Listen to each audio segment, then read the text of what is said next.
It should have been a good day. Both of my parents were taking me to an art gallery. This was a surprise, being that they couldn't stand the sight of each other. Ever since I was young, I loved to paint, and ever since I was little, they loved to altercate. They only stayed together for my sake.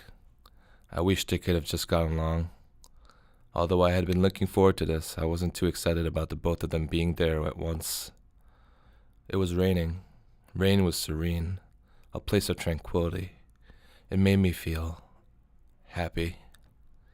As I sat in the back seat, I watched the rain trickle down the windows.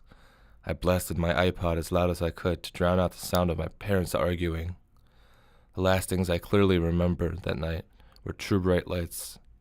I faded in and out of consciousness. My vision was blurred, my mind obscured.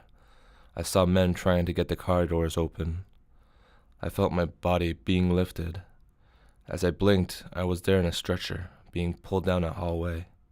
The nurses pulling me along were speaking to each other. Their voices were muffled. The entire time there was a distinct high-pitched sound in my ear. When I finally came to, I heard the beeping. My body was in so much pain. It was then I realized that I was in a hospital. Everything was black and white. It felt like a movie, like I was dreaming. I lost two things that day: my parents and my sense of color. Almost 2 years had passed since that day. Money wasn't an issue. I had my parents to thank for that. But I was depressed. As much stress as they caused, I missed them. Aside from that, everything was gray. Every day was routine.